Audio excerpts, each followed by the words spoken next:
আজ আমি আপনাকে এমন এক গল্প শোনাবো যা আমার নন্দ বাবা আমাকে শুনিয়েছিলেন যখন আমি ছোট ছিলাম।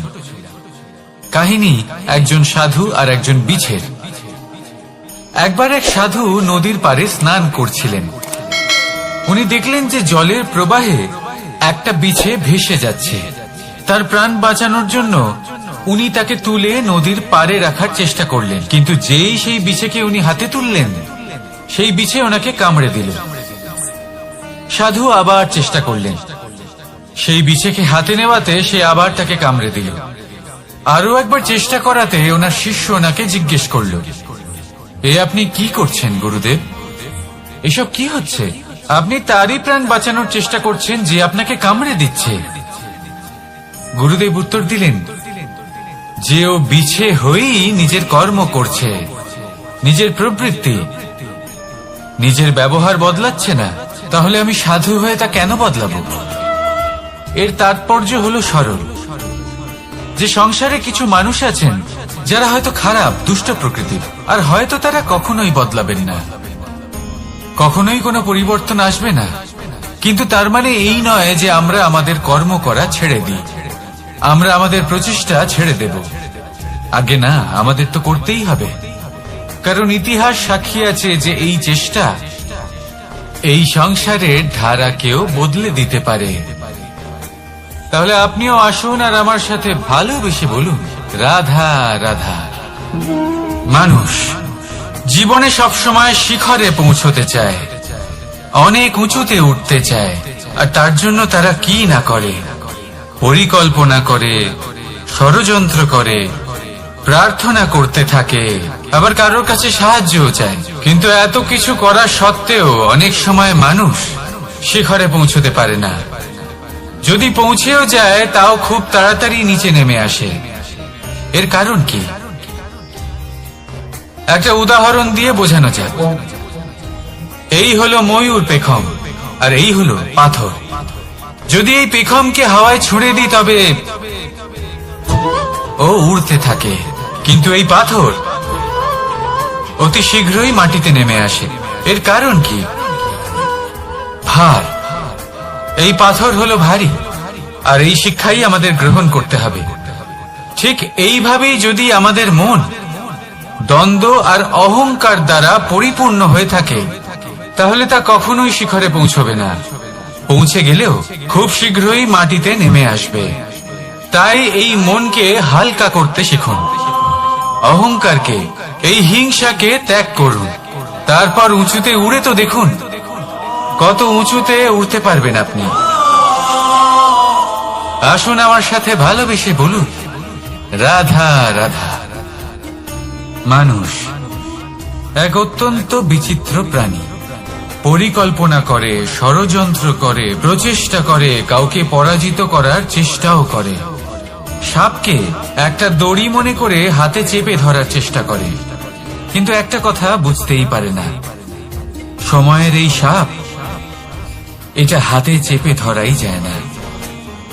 আর আপনি যা করবেন তা আবার ফিরে আসবে আপনারই সামনে। দেখুন, এতে কিছুই যায় আসে না যে আপনি কুম্ভকারের পুত্র নাকি কৃষ্ণের পুত্র। যদি আপনি অনুচিত কর্ম করেন তাহলে আপনার সাথেও অনুচিতই হবে। অশুভ কর্ম করলে আপনার সাথেও অশুভই হবে। কুরু বংশ অত্যন্ত মহান বংশ ছিল। এই কুরু বংশ কি হলো তার সাথে? একটা গোটা বংশ বয়ে গেল, কারণ ওনাদের উদ্দেশ্য অশুভ ছিল। অন্যদিকে 5 জন বনবাসী পাণ্ডব মহাভারত বিজয়ী হলেন, কারণ তাদের উদ্দেশ্য শুভ ছিল। তাই মনে রাখবেন, শুভ অগ্নি প্রজ্বলিত করবেন, শুভ তাপ সঞ্চার হবে। অশুভ অগ্নি প্রজ্বলিত করবেন, নরকেই জ্বলতে হবে। তাহলে আসুন আর আমার সাথে ভালোবেসে বলুন, রাধা রাধা। মানুষ জীবনে সবসময় সুখ পেতে চান, কিন্তু এই সুখ, এটা আসলে কি? এই সুখের আসল রূপ কি? আমি বলি, সুখের আসলে 2টি রূপ হয়, বাহ্যিক সুখ, আত্মিক সুখ। আর এটা ঠিক তেমনই হয় যেরকম আমাদের শরীরের সাথে জড়িত ছায়া আর আমাদের শরীরের মধ্যে বসবাসকারী আত্মার। যদি ছায়ার কথা ভেবে দেখেন তাহলে বুঝতে পারবেন আমাদের শোবার সময় ভোরবেলা এই ছায়া অনেক বড় হয়ে যায়। যখন এই সূর্য মাথার উপরে চলে আসে তার তাপ বেড়ে যায়, তখন এই ছায়া ছোট হয়ে যায়। আর যেই অন্ধকার নেমে আসে এই ছায়া আপনার সঙ্গ ত্যাগ করে। এরকমই হয় বাহ্যিক সুখ। আর এবার কথা বলি আমাদের শরীরের মধ্যে বসবাসকারী এই আত্মা। এই আত্মা কখনো আমাদের সঙ্গ ত্যাগ করে না, সব সময় আমাদের সাথে জড়িয়ে থাকে। এরকমই হয় আত্মিক সুখ, যা সব সময় আমাদের সাথে থাকে। আত্মিক সুখ কারোর সেবা করে, আত্মিক সুখ কাউকে সাহায্য করে, আত্মিক সুখ প্রেম বোধের, যা কখনো আমাদের সঙ্গ ত্যাগ করে না। সেখানে বাহ্যিক সুখ, যতক্ষণ আপনি সম্পন্ন কিছু মানুষ এবং সুবিধার সাথে আছে, এই বাহ্যিক সুখ আপনার সাথে থাকবে। সম্পন্নতা চলে গেলে, মানুষজন চলে গেলে, সুখ সুবিধা চলে গেলে বাহ্যিক সুখও চলে যায়। তাহলে এই আত্মিক সুখ খুঁজে নিন এবং সেই সুখের সাথেই বলুন রাধা রাধা। আপনি কখনো কোনো সাধারণ পাখি দেখেছেন? যেমন বাবুই। সে কি করে? সে কোনো গাছের ডালে নিজের বাসা বানায়। এবার সেইখানে বাসা বানানো সহজ ব্যাপার, কারণ সামগ্রী আশেপাশেই পাওয়া যায়। কিন্তু সমস্যা হলো আক্রমণ। কোন সাপ বা অন্য কোনো পশু ওর বাসাতে ওর সন্তানদের উপর না আক্রমণ করে বসে, এই ভয়ে তার সব সময় থাকে। আর এটা সব থেকে কঠিন ব্যাপার এদের জন্য, নিজের বাসায় নিজের সন্তানদের সুরক্ষা। আর বাজ পাখি, যদি আমরা বাজের কথা বলি তাহলে তারা কি করে? বাজ পাখি কোনো উঁচু পাহাড়ের শিখরে, কোনো পাথরের খাঁজে নিজের বাসা তৈরি করে। এবার ওখানে বাসা বানানো একেবারেই সহজ ব্যাপার নয়, কারণ সামগ্রী আশেপাশে পাওয়া যায় না, দূর থেকে নিয়ে আসতে হয়। কিন্তু সেইখানে আক্রমণের ভয়ও কখনোই থাকে না। এইভাবে উচিত রূপে ও নিজের বাসা রক্ষা করতে পারে, নিজের সন্তানদের রক্ষা করতে পারে। এর সারমর্ম হলো এটাই, যদি সমস্যা বড় হয় তাহলে সমাধানও উচ্চমানের হওয়া উচিত। একটা বাজ পাখির মতো ভাবা আরম্ভ করে দিন। জীবনে যে কোনো সমস্যা ছোট মনে হবে। রাধা রাধা। জীবনে এমন কিছু কাজ রয়েছে যা আপনাকে একাই করতে হয়, আর এমন কিছু কাজ রয়েছে যা আপনাকে একসাথে মিলে করতে হয়, একজোট হয়ে, সঙ্গবদ্ধ হয়ে। এবার সঙ্গবদ্ধ বলতে কি বোঝাতে চাইছি? আমি তাদের কথা বলছি না যারা বাস্তবিকভাবে একে অপরের সাথে কাজ করেন। আমি তাদের কথা বলছি যারা একে অপরের থেকে দূরে থেকেও একে অপরকে বিশ্বাস করেন। আমি আগেও বলেছিলাম, সমস্ত বিশ্বের আশা বিশ্বাসেই বসবাস করে, তাই না? তাই যেখানে সমস্ত বিশ্ব আছে, সমস্ত সংসার আছে, সেইখানেই বিশ্বাস রয়েছে। তাই আপনার আশেপাশে এমন দল সঙ্গবদ্ধ করুন যাদের আপনার উপর বিশ্বাস আছে আর যাদেরকে আপনি বিশ্বাস করতে পারেন। তাহলে আসুন আর আমার সাথে ভালোবেসে বলুন রাধা রাধা। আমরা যে মানুষকে চাই, যাকে আমরা ভালোবাসি, তাকে একটা উপহার অবশ্যই দিতে চাই।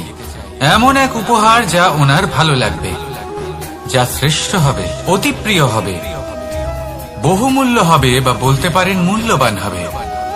তাই আমরা কি করি? আমরা বাজারে যাই, তার জন্য স্বর্ণ, আভূষণ, হিরে, মুক্ত এইসব নিয়ে আসি। কিন্তু এটাই কি সর্বশ্রেষ্ঠ উপহার? কখনোই না। সর্বশ্রেষ্ঠ উপহার হলো স্বাধীনতা, তাকে নিজের মনের মতো বাঁচার স্বাধীনতা। যদি আপনি কাউকে স্বাধীনতা না দিতে পারেন, তাহলে সে কোথাও না কোথাও বন্দী হয়ে যায়, তার বিকাশ কোথাও না কোথাও আটকে যায়। কিন্তু যদি আপনি কাউকে স্বাধীনতা দিতে পারেন, তাহলে আপনি দেখবেন ও সমস্ত সংসারকে, এই জীবনকে নিজের দৃষ্টিভঙ্গি দিয়ে দেখবে, বুঝবে যে কোনটা হলো উচিত আর কোনটা হলো অনুচিত। আর এটাই হলো সর্বশ্রেষ্ঠ।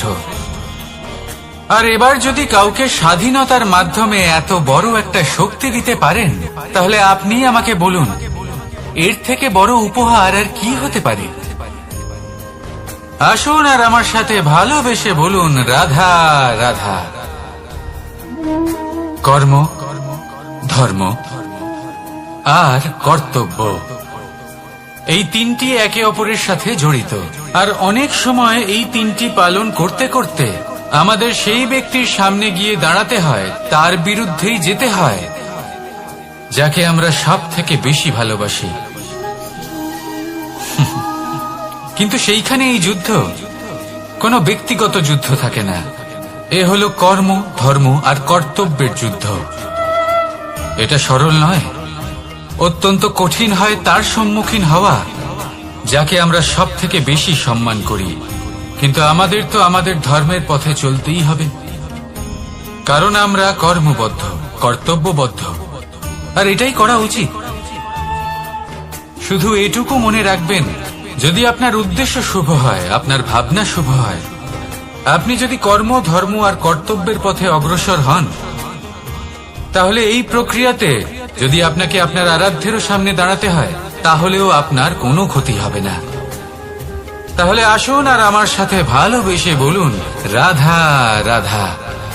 প্রেম এই সংসারে এসেছিল এই সংসারকে প্রেমের শিক্ষা দেওয়ার জন্য, এই জীবনের সুখের অনুভূতি আসলে কি তা শেখানোর জন্য। কিন্তু যদি সত্যি কথা বলি, তো আমি নিজেই প্রতিদিন প্রেমের নতুন নতুন স্বরূপ দেখতে পাই, প্রেমের একটা নতুন অনুভূতি প্রত্যেক নতুন দিনে। আর তার